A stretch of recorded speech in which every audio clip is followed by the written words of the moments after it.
স্বামীর কিডনি বিক্রয় করে প্রেমিকের সঙ্গে পালালেন স্ত্রী।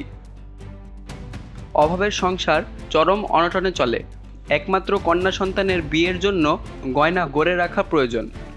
বারবার এমনটি বলে স্বামীকে একটি কিডনি বিক্রয় করতে বাধ্য করেন স্ত্রী। পরে কিডনি বিক্রির সব অর্থ নিয়ে প্রেমিকের সঙ্গে চম্পট দেন তিনি। সম্প্রতি এমনই চাঞ্চল্যকর ঘটনা ঘটেছে পশ্চিমবঙ্গের হাওড়ার সাকরাইল ব্লকের ধুলাগড় হাটতলা এলাকায়।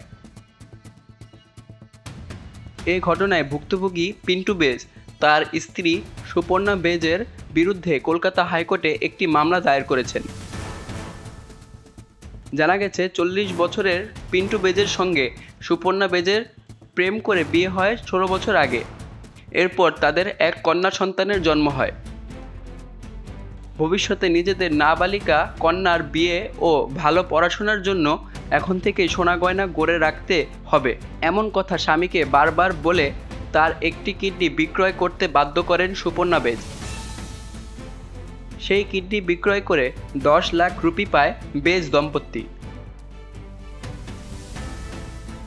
এরপরেই কিডনি বিক্রির অর্থ এবং ঘরে থাকা সোনা গয়না নিয়ে প্রেমিকার সঙ্গে চম্পট দেন 35 বছর বয়সী সুপর্ণা বেজ। পিন্টু প্রথমে তার স্ত্রী নিখোঁজ হওয়ার ডায়েরি করেন এবং স্ত্রীকে ফিরে পেতে কলকাতা হাইকোর্টে হেবিয়াস কর্পাস মামলা করেন।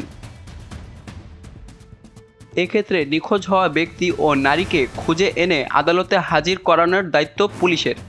আদালত সূত্রে জানা গেছে, হেবিয়াস কর্পাস মামলায় পুলিশের দেওয়া রিপোর্টের অনুযায়ী তদন্তকারী কর্মকর্তার কাছে সুপর্ণা বেজ লিখিতভাবে জানিয়ে দিয়েছেন তিনি স্বেচ্ছায় ঘর ছেড়েছেন এবং তার প্রেমিকের সঙ্গে স্বামী স্ত্রীর মতন থাকছেন।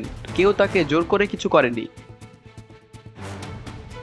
এখন যেহেতু এই নারীর খোঁজ পাওয়া গেছে এবং তিনি স্বেচ্ছায় স্বামীকে ছেড়ে যাওয়ার কথা মুচলেখা দিয়ে জানিয়েছেন, তাই সেক্ষেত্রে আর হেবিয়াস কর্পাসের আবেদন কার্যকর হবে না।